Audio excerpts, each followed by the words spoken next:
Assalamualaikum, salam sejahtera dan selamat kembali semula ke channel Abang. Terima kasih sangat-sangat sudi dengarkan cerita yang Abang nak sampaikan. Abang minta maaf sangat-sangat sebab hidung Abang masih lagi tersumbat. Jadi mungkin cara penyampaian Abang ada yang tersekat-sekat ataupun suara Abang tak berapa nak jelas, tapi Abang cuba terangkan suara biar jadi keluar habis suaranya. Jadi Abang doakan sesiapa yang menonton video Abang pada hari ini dipanjangkan umur, berikan kesihatan yang baik, dimurahkan segala rezekinya dan juga dipermudahkan segala urusan, dijauhi daripada sebarang penyakit insya-Allah, amin ya rabbal alamin. Dan sebelum Abang lanjut kepada hari ini, Abang nak ceritakan 3 cerita. Cuma cerita yang pertama dan kedua adalah daripada orang yang sama dan berkenaan dengan kisah hidup dia, macam mana hijab dia boleh terbuka sekejap. Memang best ceritanya. Dan cerita ketiga adalah cerita orang lain yang tak kurang hebatnya juga. Best, Abang suka cerita kali ni, jadi semangat. Walaupun hidung macam nak tersumbat tapi tetap juga cerita. Dalam banyak-banyak komen, Abang ada dapat satu komen berkenaan dengan Abang punya rempah perapan sate yang Abang jual. Bang, macam mana nak buat sate gunakan rempah yang Abang jual? Senang aja, beli daging fresh ataupun ada daging korban pun bagus juga kan, ataupun daging import pun okey juga. Lepas tu potonglah daging tu lebih kurang besar-besar setengah daripada ibu jari. Dah potong elok-elok, daging kambing ke, daging lembu ke ataupun daging ayam. Lepas tu letak rempah yang Abang jual tu, gaul-gaulkan, biarkan lebih kurang setengah hari. Lepas tu cocok dekat lidi, dah boleh bakar. Memang senang sangat buat sate gunakan rempah yang Abang jual, sebab rempah tu memang dah sentiasa ada dekat rumah Abang. Simpan, sebab bila-bila masa pun boleh buat sate. Kita orang ni memang suka makan sate ataupun suka panggang manggang. Jadi itulah cara paling senang keluarga kita orang buat sate. Jadi tidak membuang masa, jom kita teruskan dengan cerita yang pertama. Cerita yang pertama ni disampaikan oleh seorang budak perempuan berlaku pada tahun 2006.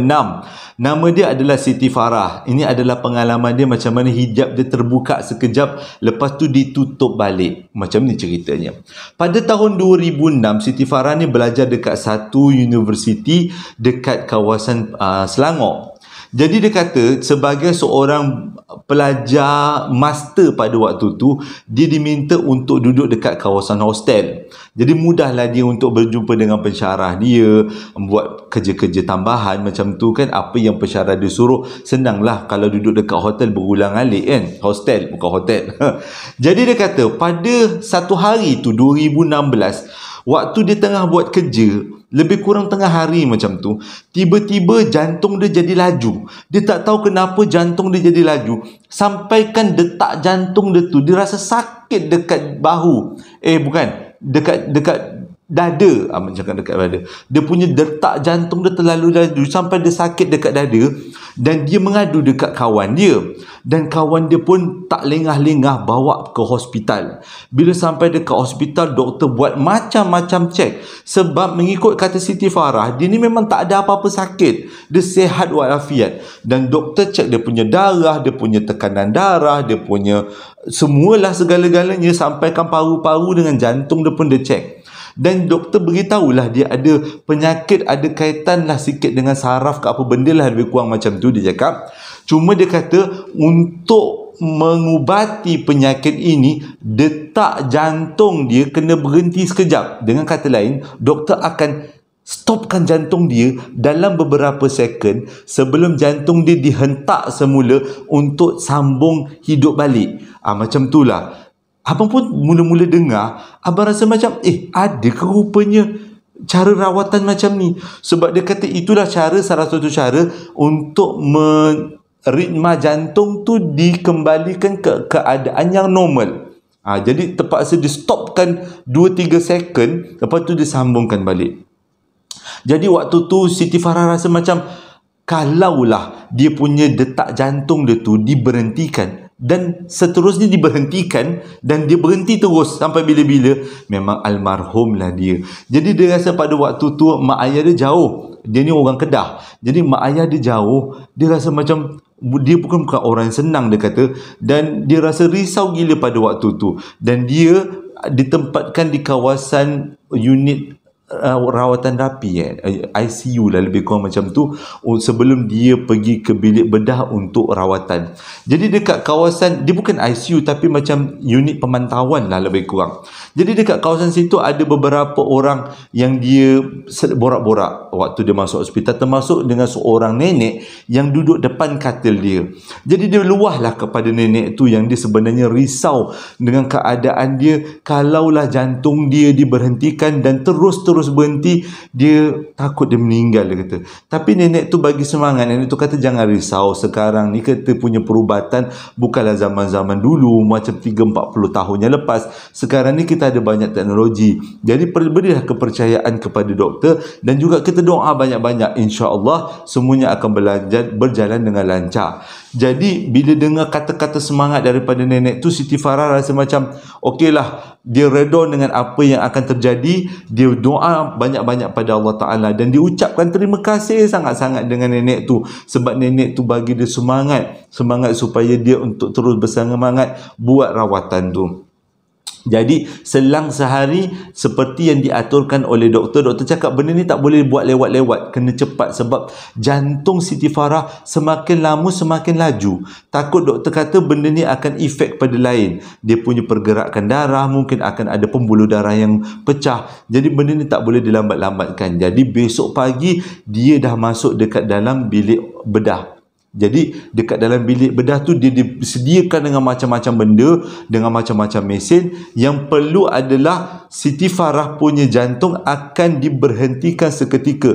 Doktor akan cakap dia punya komplikasi ataupun kesannya, dia punya jantung dia akan terasa sangat sakit dalam masa beberapa detik je. Bukannya diberhentikan dalam 2-3 minit. Macam macam tu je lah dia diberhentikan 2-3 detik je macam tu. Jadi bila dah sampai masanya, Siti Farah pun dibaringkan. Lepas dia dibaringkan, doktor kata okey, kita bersedia untuk buat prosedur ni. Dan bila dah bersedia, ritma jantung Siti Farah diberhentikan dan disambung semula. Siti Farah cakap waktu diberhentikan tu, dia punya sakit tak boleh nak cakap, lain macam sakit dia. Dia punya jantung dia memang dia rasa duk duk duk duk duk duk duk duk, diam, tiba-tiba duk duk duk duk duk duk duk. Macam itulah keadaan dia. Mula-mula laju, berhenti, lepas berhenti sambung ritma seperti biasa. Tapi waktu berhenti tu dia rasa sakit sangat dan dia rasa pening sikit. Doktor kata itu adalah salah satu kesan sampingan bila ritma jantung kita diberhentikan. Lepas tu bila dia punya prosedur ni berjaya, alhamdulillah semuanya tak ada masalah. Cuma selepas ritma jantung dia ni kembali kepada normal, Siti Farah cakap dia mudah rasa pening. Dia rasa macam sikit-sikit je dia akan rasa mamai je. Rasa macam dia kena dadah, dia kata. Padahal waktu operasi tu, waktu prosedur tu, dia tak diberi ubat dadah ataupun bukan dadah lah, kita panggil ubat penendang ni, ataupun bius lah. Dia tak diberi bius, dia memang togel-togel macam tu je lah buat operasi. Tapi alhamdulillah semuanya okey. Dan Siti Farah diletakkan dalam kawasan pemantauan. Dan kawasan pemantauan tu dia jumpa sekali lagi dengan nenek. Ya Allah, apalah tindakan abang ni.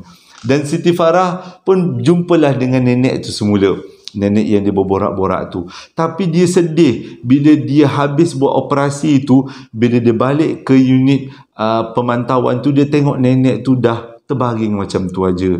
Lepas tu dia tanyalah dengan nurse yang bertugas, nenek tu macam mana, kenapa? Dia kata nenek ini tiba-tiba dia pengsan dan mungkin nurse tu cakap dia akan tunggu masa je. Boleh kata nenek tu dalam keadaan nazak. Jadi sedih jugalah Siti Farah tengok keadaan nenek tu, sebab sebelum dia pergi masuk dalam bilik operation room tu ataupun bilik pembedahan tu, keadaan nenek tu baik-baik aja. Tapi itulah takdir Allah Ta'ala kan. Nenek tu bila dia balik, nenek tu dalam keadaan koma pula. Okeylah. Jadi Siti Farah pun malas nak kecoh-kecoh ataupun malas nak pergi ke mana-mana. Dia pun baring kat katil dia dan dia cuba lelapkan mata. Okeylah, dia tidurlah. Sampailah ke petang dan ke malam. Bila malam tu lebih kurang pukul 10 malam, 11 malam, Siti Farah tiba-tiba terkejut. Waktu tu dia kata jantung dia kembali laju. Dudak macam tu. Jadi dia mula-mula dia nak panggil nurse, tapi dia sabar dulu. Dia kata takut ini hanya tindak balas sementara. Jadi dia biarkan dulu, tapi jantung dia punya gerakan tak perlahan, laju. Dan tiba-tiba dia rasa nafas dia makin sesak.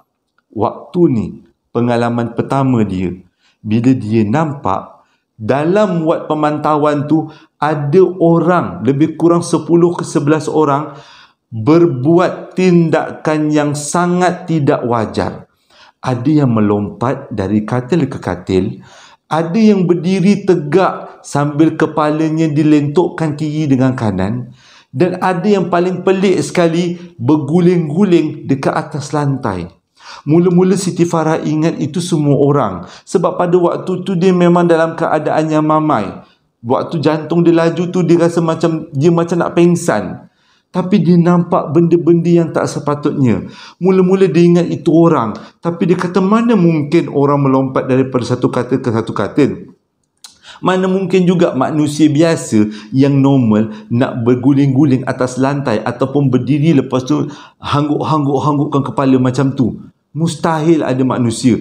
Tapi dia kata lantaklah, dia kata dia rasa macam yang penting jantung dia kena kembali keadaan normal. Jadi yang dia buat pada waktu tu dia adalah berzikir. Dia cuba buat Allahu Akbar banyak kali sambil dia lurut-lurutkan tangan dia pada dada dia. Moga-moga jantung dia kembali ke ritma yang normal. Tapi Alhamdulillah selepas beberapa ketika jantung dia kembali reda, dan bila dia buka mata, waktu tu dia tutup mata, dia buka mata, orang-orang yang bertindak tidak wajar tadi, yang melompat daripada katil ke katil ke yang berguling kat lantai, dia dah tak nampak satu pun. Abang sempat juga tanya dalam telefon, orang tu rupa je macam mana? Kata Siti Farah rupanya macam manusia biasa, tapi bajunya macam lusuh. Baju dia pakai baju kemeja, ada yang pakai baju t-shirt macam manusia biasa, tapi dia kata bajunya agak lusuh dan agak compang-camping. Dia kata tapi dia yakin itu bukan manusia. Itu mungkinlah dia kata dia ternampak alam sebelah. Tapi Siti Farah cakap itulah detik permulaan dia dapat nampak benda yang tak sepatutnya. Itu adalah pengalaman pertama. Jadi nenek yang dekat depan katil itu masa tu masih lagi koma tu. Bila hari esoknya dia bangun tidur, dia buka-buka mata je nak semayang, dia kata dia dalam keadaan yang tak boleh semayang. Jadi dia buka-buka mata je, dia nampak ada seorang lelaki berdiri sebelah nenek yang koma. Mula-mula dia ingat lelaki tu adalah saudara mara kepada nenek tu, jadi dia biar je lah. Tapi dia kata lelaki tu tak pergi-pergi daripada situ. Dia betul tegak je berdiri dekat sebelah nenek tu tanpa buat apa-apa. Dia tak hok, dia tak hek, dia tak buat apa-apa. Dia berdiri je sebelah nenek tu. Jadi Siti Farah pelik, kenapalah lelaki ni, saudara mara nenek ni, berdiri dalam sebelah nenek ni. Sebenarnya Siti Farah cakap dia tak, mula-mula dia ingat itu manusia tau. Sebenarnya dia kata dia pun tak tahu itu manusia ke bukan. Tapi pada waktu tu dia memang ingat itu manusia. Tapi dia biarkan ajalah. Tak lama lepas tu nenek tu meninggal. Lebih kurang waktu tengah hari nenek tu meninggal. Bila nenek tu meninggal, macam biasa dia diuruskan. Selepas dia diuruskan, lelaki yang berdiri sebelah nenek tu tak ada. Pelik dia kata. Mana pergi nenek tu pun dia tak tahu. Di mana pergi lelaki yang berdiri sebelah nenek tu pun dia tak tahu. Jadi dia pun nurse pun buatlah prosedur bungkuskan nenek tu, dan nenek tu dibawa pergi ke bilik mayat lah. Okey. Jadi tinggal Siti Farah. Dia macam termenung pada waktu tu. Kenapa lelaki tu berdiri sebelah? Dia berfikir-fikir, adakah lelaki tu manusia ataupun bukan manusia. Jadi dia waktu tu lepas nenek tu meninggal, dia pun banyakkan zikir. Dia hadiahkan kepada nenek tu sambil-sambil dia baring. Bila dia baring, dia terlelap balik. Lebih kurang selepas maghrib dia terbangun daripada tidur. Waktu tu memang dia tak boleh nak keluar daripada hospital, sebab dia kata dia perlu diperhatikan oleh pihak hospital supaya keadaan jantung dia kembali pulih. Tapi bila dia bangun waktu maghrib, jantung dia laju sekali lagi. Dan dia rasa macam dia dah ada satu pemikiran, iaitu kalau jantung dia laju, mesti akan dia nampak sesuatu yang pelik. Memang betul. Bila dia tengok dekat katil, selang satu katil sebelah dia, makcik yang ada dekat situ pun dalam keadaan yang nazak. Waktu tu dia memang nampak sebab nurse kecoh-kecoh. Tapi waktu nurse kecoh-kecoh bagi bantuan pernafasan pada makcik yang dah nak meninggal tu, dia nampak lelaki yang sama berdiri sebelah nenek yang meninggal hujung katil itu, dan sekarang lelaki itu berdiri dekat sebelah nenek yang sedang nazak. Waktu tu dia memang mula-mula diingat saudara mara orang tu juga. Tapi bila dia perhatikan, kenapa mukanya sama, bajunya sama, seluarnya sama? Takkanlah saudara mara hujung katil saudara mara, tepi katil saudara mara. Tak mustahil, dia kata, tak mungkin. Jadi dia diam je lah. Dia kata dia perhatikan lelaki tu. Lelaki tu tak pandang pada dia. Dan tak lama lepas tu, lebih kurang waktu isyak waktu tu, orang yang dalam keadaan nazak, makcik yang dalam keadaan nazak tu akhirnya meninggal. Dan bila makcik tu meninggal, lelaki yang berdiri sebelah makcik tu pun tak ada. Dia rasa macam jangan-jangan lelaki tu akan ada dekat setiap orang yang nak meninggal. Jadi waktu Siti Farah ada satu azam, besok pagi dia nak merayau di sekitar wad tu, dia nak tengok jumpa tak lelaki tu sekali lagi. Dan apa yang dijangkakan oleh Siti Farah betul-betul terjadi, iaitu waktu dia merayau, dia nampak lelaki yang sama berdiri dekat sebelah beberapa orang pesakit, dan pesakit-pesakit tu pula semuanya dalam keadaan yang nazak. Pelik kan? Siti Farah kata dia tak tahu sama ada itu malaikat ataupun itu jin ataupun itu syaitan, tapi dia nampak lelaki. Mukanya dia nampak, baju dia nampak, seluarnya dia nampak. Memang dia nampak potong rambut pendek. Tapi waktu tu dia kata dia tak terfikir nak ambil gambar ke apa, nak lukis ke, dia tak terfikir langsung. Dia kata pada waktu tu kamera pun, handset tak adalah canggih sangat, tapi bolehlah juga kalau nak melukis-lukis gambar orang tu, dia kata, tapi dia tak terfikir sangat. Okey, dia kata itu beberapa kejadian yang pelik. Dan tak lama lepas tu, esoknya Siti Farah dibenarkan untuk pulang ke rumah. Jadi dia kata sepanjang dekat hospital tu, dia nampak pengalaman, 2 kali pengalaman, iaitu nampak lelaki yang berdiri sebelah orang yang nazak, dan satu lagi dia nampak orang yang berpakaian compang-camping, berperwatakan tidak wajar, melompat atas katil ke katil, berguling-guling kat lantai. Sampai sekarang dia tak tahu apa benda sebenarnya tu. Pengalaman tu mengambil masa lebih kurang 5 hari Siti Farah alami. Dia nampak 2 benda kejadian tu aja, dia tak nampak benda-benda yang lain. Tapi bila dia balik rumah, dia mengalami satu lagi kejadian yang pelik sebelum mak bapak dia panggil ustaz untuk buat sesuatu pada Siti Farah. Siti Farah cakap bila dia balik ke rumah, ramailah saudara mara datang melawat, dan diorang semua tanya macam mana keadaan Siti Farah waktu Siti Farah tu diberhentikan jantung. Rumah dia orang pada waktu tu 1 tingkat, rumah teres 1 tingkat. Dia balik Kedah lah. Yang ambil waktu tu adalah saudara mara dia juga. Sampai dekat Kedah dia duduk lah. Jadi bila sampai dekat rumah mak ayah dia ni, ayah dia dah siapkan tilam dengan katil dekat ruang tamu. Jadi memudahkan untuk Siti Farah bergerak, sebab kebanyakan daripada bilik tu penuh, dia kata, dengan barang. Jadi mungkin tak selesa untuk Siti Farah duduk. Dan Siti Farah pula dalam keadaan yang belum pulih lah sepenuhnya. Kadang-kadang dia akan rasa semput, kadang-kadang dia akan rasa penat, dia kata, sejak daripada dia punya jantung diberhentikan. Dan kadang-kadang dia mudah rasa berpeluh. Doktor kata itu semua adalah simptom-simptom ataupun kesan sampingan daripada prosedur memberhentikan jantung tadi. Siti Farah kata itu semua okey, dia boleh terima. Tapi dia kata malam pertama dia duduk dekat rumah tu, dia mengalami satu peristiwa yang pelik. Lebih kurang pukul 8 malam, 10 malam macam tu, rumah dia orang dah gelap, semua dah tidur. Jadi Siti Farah tidur dekat ruang tamu bersama adik dia. Adik dia tidur dekat sebelah lah, dekat bawah katil. Maksudnya bukanlah bawah, tapi tepi katil Siti Farah lah. supaya buat teman-teman, kalau mana tahu kalau Siti Farah nak pergi toilet, bolehlah adik dia temankan, pimpin-pimpin kalau pening-pening. Jadi Siti Farah cakap lebih kurang pukul 10 dia dah tidur, dan dia terjaga lebih kurang pukul 2 pagi. Bila dia dengar ada satu nafas kuat gila dekat telinga dia, sampaikan dia rasa berdebar, dia terbangun daripada tidur dan dia duduk. Waktu dia duduk tu, dia sempat gerakkan adik dia. Tapi bila, ialah adik kan, dia kata waktu tu adik dia sihat, jadi tidurnya nyenyak betul dia kata. Memang tak terjaga. Jadi dia kejut-kejut adik dia. Dia kata dia dengar orang bernafas kat telinga. Dia pandang kiri, pandang kanan, dia tak nampak. Tapi seolah-olah orang tu bernafas betul-betul sebelah telinga dia. Dan pada waktu tu dia teringat lelaki-lelaki yang berdiri pada orang-orang yang dah nazak. Dan dia rasa macam, adakah aku pun dah nazak? Jadi dia rasa dia susah hati pada waktu malam tu. Dan apa yang perlu dia buat, dia kata dia baring semula dan dia sambung berzikir, Allahu Akbar, Allahu Akbar, sampailah dia terlelap. Dia kata bila dia terlelap, besok pagi dia bangun, dia cerita dekat mak ayah dia. Bila dia cerita dekat mak ayah dia rasa macam risau kan, sebagai orang tua, sebagai mak ayah, bila dengar anak mengalami peristiwa pelik-pelik, tak ada nak peluk tubuh diam macam tu aja. Begitu juga dengan mak ayah Siti Farah.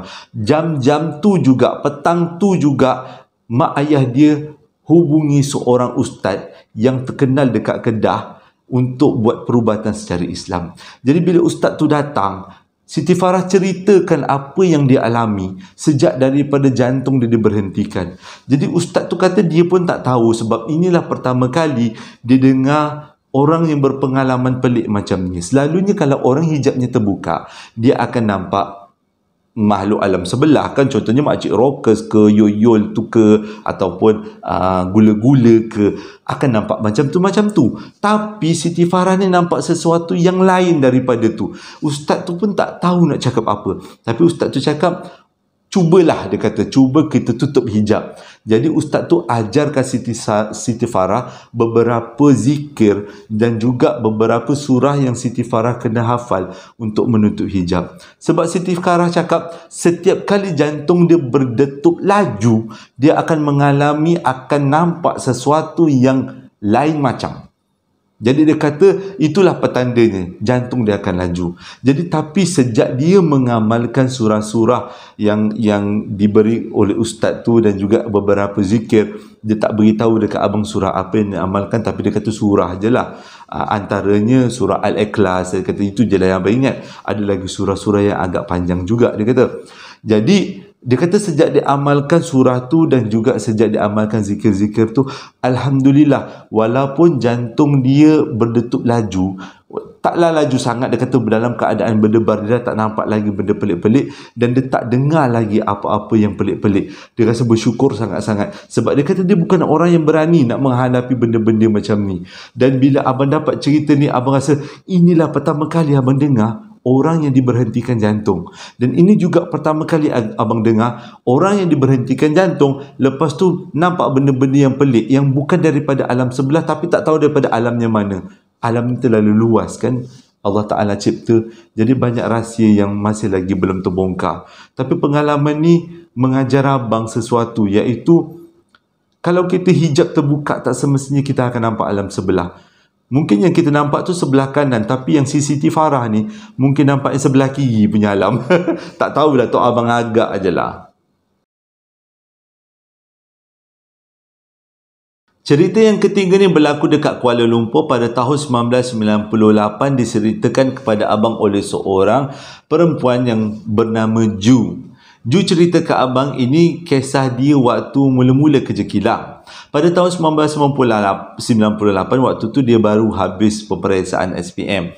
Jadi Kak Long dia ni tanyalah, kau nak kerja kilang tak? Dia kata, kalau kau nak kerja kilang, jom duduk dengan akak. Akak dia ni dah kahwin tau, dia dah ada suami. Jadi Ju kata boleh je duduk dengan kakak dia, tapi dia tak naklah duduk seorang dekat rumah tu. Maksudnya Ju, kakak dia dan juga abang ipar tak naklah duduk bertiga macam tu kan. Dia rasa macam tak berapa nak manis. Boleh tak dia ajak kakak dia lagi seorang? Tapi Kak Long dia cakap, tak apa apalah, ajaklah adik-beradik yang lain. Akak dia pun okey je buat teman-teman. Sebenarnya akak dia hanya jemput Ju mungkin atas beberapa sebab, tapi disebabkan Ju terasa tak selesa, Ju pun beritahu pada kakak-kakak dia yang lain. Jadi adalah seorang kakak dia ni memang nak bertukar angin, nak bertukar tempat kerja. Jadi akak dia cakap bolehlah akak dia temankan Ju duduk dekat rumah Kak Long dia orang. Jadi dekat rumah tu ada 4 orang. Kak Long, suami Kak Long, lepas tu kakak Ju lagi seorang, lepas tu Ju. Jadi dalam rumah tu ada 3 perempuan, seorang lelaki. Bayangkan macam tu je. Tapi sejak daripada tu, Ju memang kerja kilang lah dekat kawasan KL Selangor macam tu lah Sebab cerita ni dekat KL. Rumah dia dekat KL. Jadi Ju kata okey, kakak dia yang bujang tu, yang bukan Kak Long yang kakak dia lagi seorang tu, bila dapat kerja, cepat pula naik pangkat. Sebab kakak dia tu ada sijil kemahiran pada waktu tu. Dan kakak dia banyak pengalaman. Kan kakak dia nak tukar angin kan, nak tukar pekerjaan kan. Bila tukar kerja, cepat pula naik pangkat. Jadi disebabkan kakak dia ni 2-3 bulan dapat bonus, 2-3 bulan naik pangkat. Disebabkan tu tiba-tiba kakak dia jatuh sakit. Badan-badannya rasa sakit-sakit. Kadang-kadang dia kata penglihatan dia pun tak berapa nak jelas sangat. Dan setiap malam kakak dia ni mengalami mimpi yang pelik-pelik, yang buruk. Dan pada satu malam lah kata Ju, waktu tu dia tidur sebilik dengan kakak dia. Kak Long dia dengan suami dia tidur bilik lain lah kan. Dia tidur dekat katil, atas katil, kakak dia tidur dekat katil bawah. Bawah lah dekat lantai. Rumah dia orang ni dekat tingkat 4, rumah pangsa tingkat 4. Jadi waktu satu hari tu Ju kata dia terbangun daripada tidur lebih kurang pukul 1 pagi. Tiba-tiba dia tengok dekat bawah katil, dia nak ambil selimut dia, jatuh pada waktu tu. Dia nak ambil selimut dia. Tiba-tiba dia tengok dekat katil kakak dia, dekat tilam kakak dia, ada 2 ekor katak puru. Satu dekat kepala, satu kat kaki. Mula-mula dia kata macam, mana pula katak ni datang, dia kata. Dia cubalah halau-halau, katak tu tak pergi. Jadi Ju pun berpaling ke arah lain. Kiranya macam nak cari kayu ke, nak cari pembaris ke yang ada di sekitar-sekitar, nak dicotek-cotek lah katak tu supaya pergi pada situ. Baru dia paling ke tempat lain dan dia paling semula ke kakak dia dekat katil bawah. 2 ekor katak tadi dah hilang entah ke mana. Agaknya laju sangat dia melompat, dia kata. Dia pelik juga. Keadaan katak tu dia kata agak besar tapak tangan. Dan dia punya badan penuh dengan katak puru. Memang macam tu lah kan mainan dia kan. Berpuru-puru lah badan. Lebih kurang bahasa baru, berpuru-puru. Jadi Ju kata dah hilang macam tu, dia sambung je lah tidur. Waktu tu dia tak terfikir yang katak tu sebenarnya adalah katak yang ada kaitan dengan ilmu hitam. Dia ingat katak tu memang katak biasa. Bila besok pagi dia orang bertiga adik-beradik ni perempuan pun bersarapan lah. Ju ceritalah dengan kakak dia. Waktu dia cerita dengan kakak dia tu, sebenarnya si kakak yang bujang tu tengah cerita dekat Kak Long dia orang yang dia malam tadi mimpi buruk. Mimpi yang sangat buruk. Agaknya mimpi dia telan katak. Jadi bila Ju datang, Ju terus masuk line. Ju cakap, Kak, malam tadi saya nampak ada 2 ekor katak puru dekat katil akak. Satu dekat kepala, satu kat kaki. Kedua-dua kakak dia bila dengar apa yang Ju cakap, terdiam. Kak Long dia dan juga kakak dia muka pucat masing-masing. Lepas tu dia orang cakap lah, Ju tahu tak sebenarnya kita orang tengah berborak tentang kakak seorang lagi ni. Dia selalu mimpi yang pelik-pelik. Dan malam tadi dia mimpi tentang katak. Tiba-tiba kau pula datang cerita yang kau nampak katak, dia kata. Dan dia kata, katak tu macam mana? Kau halau tak? Dia kata, saya baru nak halau tapi katak tu hilang. Lepas tu Kak Long dia cakap, mana mungkin ada katak dekat tingkat 4 rumah pangsa. Dan rumah tu pula memang tak ada lift, tangga. Gigih pula katak tu nak melompat daripada tangga pertama sampai tangga tingkat keempat. Alang manusia pun gigih nak naik. Ini kan pula katak, tak ingin dia nak naik je. Banyak lagi tempat lain dia boleh naik untuk dapatkan makanan. Jadi mustahil untuk katak tu naik ke atas. Jadi bila dah jadi macam tu, dia orang berpakat 3 beradik ni nak pergilah jumpa seorang bomoh. Kak Long dia cakap dia ada suatu bomoh tu memang bagus sangat. Dia boleh buat tangkal-tangkal yang luar biasa. Jadi dia orang 3 beradik ni pergilah jumpa bomoh tu. Rong-rang. Bomoh tu pun bagi nyah tangkal pada kakak yang selalu mimpi seram tu. Dia kata pakai tangkal ni kat leher, dia kata. nanti tangkal ni akan memberikan anda kekuatan dalaman. Lebih kurang macam itulah. Tapi bila dah 3-3 orang nampak tangkal tu, dalam otak ini dah macam nak ke kurafat-kurafatnya ni, nak ke syirik-syirik ni. Sebab dalam Islam memang tak dibenarkan pakai tangkal-tangkal. Jadi bila balik tu tergelak-gelak dah dia orang 3 beradik. Kita jumpa bomoh mana dah, dia bagi tangkal pula. Jadi si kakak ni tak pakailah tangkal tu, dia letaklah tangkal tu dekat atas peti ais. Jadi petang tu dia pun pergi kerja malam. Jadi malam tu tinggal bertiga lah dekat rumah, si abang ipar, kakak Long dan juga Ju. Jadi malam tu dia orang pun makanlah bertiga. Ni baru nak masuk cerita seramnya. Bila dia orang makan bertiga dekat ruang makan, waktu tu lebih kurang pukul 8 malam lah. Ju cakap tengah sedap-sedap dia orang makan, tiba-tiba baru dia orang perasan dekat atas meja dia orang tak ada air. Jadi kakak Long dia cakap, Ju pergilah ambil air dekat dapur, bukan air sejuk dekat peti ais, dekat air botol-botol yang akak sediakan dekat kawasan dapur. Jadi Ju ni pun pergilah ke dapur, gegas-gegaslah ke dapur. Bila dia gegas ke dapur tu, dia melintasi peti ais. Peti ais tu terletak di antara dapur dan juga ruang makan. Jadi bila dia melintas dekat depan peti ais tu, dia rasa macam dia nampak sesuatu. Jadi dia pandanglah ke arah peti ais tu. Dekat belakang peti ais tu dia nampak dahi macam ni, dahi manusia dan juga rambut yang panjang. Dia nampak macam tu. Dia tak nampak mata, dia nampak dahi. Inilah kawasan ni. Dia nampak. Dia nampak kawasan dahi, rambut, tapi rambutnya panjang. Dia terdiam. Dia berdiri dekat depan peti ais, dia tenung aja dahi tu. Tiba-tiba, bayangkan nampak dahi kan? Tiba-tiba benda tu keluarkan muka dia. Barulah Ju perasan itu bukan manusia. Yang Ju nampak depan ni adalah wajah seorang perempuan. Mukanya pucat, matanya terpejam, dan tiba-tiba perempuan tu keluarkan tangannya dengan jarinya penuh dengan kuku yang tajam, meraba-raba dekat atas peti ais. Rupanya benda tu cari tangkal yang diberikan oleh bomoh siang tadi. Yang kakak tu punya kakak yang seorang tu dah pergi kerja lah. Patutnya tangkal tu dia pakai, dia kata. Tapi dia kata tak naklah ke arah-arah kurafat ni. Jadi Ju nampak benda tu keluarkan tangan meraba-raba. Waktu tu Ju terdiam. Dia tak boleh nak cakap apa, dia tak boleh nak bergerak. Dalam otak dia, ini manusia ke bukan manusia? Ini apa aku nak kena buat sekarang? Tiba-tiba bila Ju tenung ke arah benda tu, perlahan-lahan benda tu buka mata. Dan bila benda tu buka mata, salah satu mata dia mula melorot ke bawah. Dan di celah-celah mata dia keluar darah, mulutnya terbuka keluar darah, dan giginya agak tajam dalam keadaan yang sangat tak teratur. Waktu tu baru Ju perasan yang dia nampak tu adalah makhluk alam sebelah.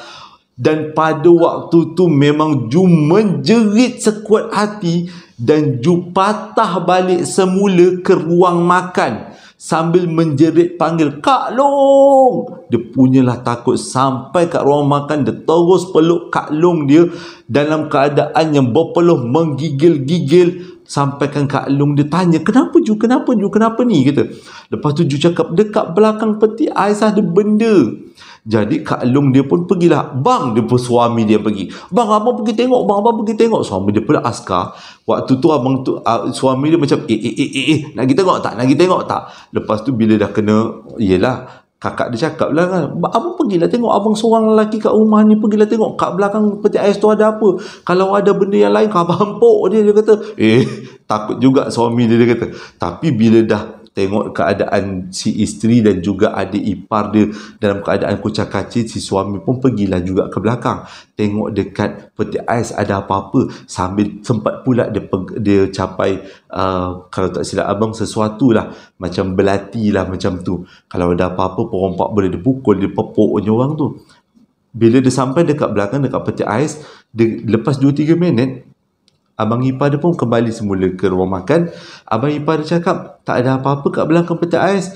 Lepas tu Ju tanya, ada tak tangkal tu atas peti ais? Abang dia kata, ada, masih ada lagi tangkal atas peti ais. Jadi Tangkal tu dialihkan daripada peti ais. Dia orang semua duduk dekat ruang tamu. Selepas makan duduk kat ruang tamu, masing-masing ketakutan. Lebih kurang pukul 11-12 macam tu, si kakak seorang lagi yang tuan punya tangkal tu pun balik. Dia orang pun berceritalah apa yang Ju nampak. Jadi malam tu kakak dia buat keputusan, nampaknya orang tak suka dengan dia bekerja dekat situ.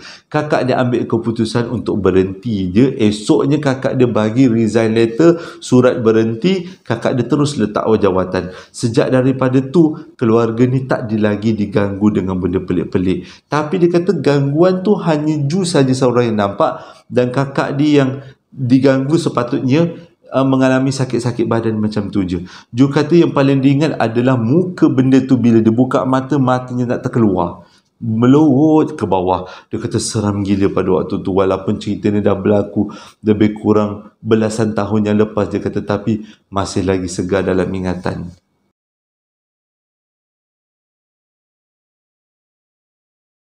Sebenarnya agak struggle jugalah, gigih jugalah abang bercerita dalam keadaan yang tak berapa nak lancar hidung ni. Tapi entahlah, rasa macam semangat nak cerita. Bila dah terlangkau satu hari tu, rasa macam bersalah sangat. Sebabnya ialah berdasarkan daripada komen abang tengok, cerita abang selalu digunakan untuk tidur ataupun untuk orang buat kerja. Jadi bila abang tak bercerita terlangkau satu hari kan, abang rasa macam bersalah sangat-sangat. Sebab orang tengah buat kerja, Abang Ju tak ada cerita baru. Bila nak tidur, alamak Abang Ju tak ada cerita baru. Jadi rasa macam susah hati. Tapi tak apalah, abang kuatkan semangat berkat doa semua. Walaupun dalam keadaan yang tak berapa nak mengizinkan, tapi semangat tetap. Semangat. Terima kasih sangat-sangat dan yang membeli sambal lara, perapan sate dan juga t-shirt yang abang jual. Alhamdulillah, perapan sate tu sehingga ke hari ini dah terjual sebanyak 12 bungkus. Abang tak buat banyak. Abang tak buat lebih daripada 70 bungkus. Hanya lebih kurang 60 bungkus je abang jual untuk keluaran pertama ni. Sebabnya abang nak tengok feedback daripada ramai orang macam mana perapan tu. Sebab ikut lidah abang macam sedap. Kalau lidah orang lain kita tak tahu macam mana rasanya kan. Jadi terima kasih sangat-sangat dah yang membeli, dan terima kasih juga dah menonton video abang daripada mula sampai habis. Hingga berjumpa lagi dalam posting abang yang akan datang. Assalamualaikum warahmatullahi wabarakatuh.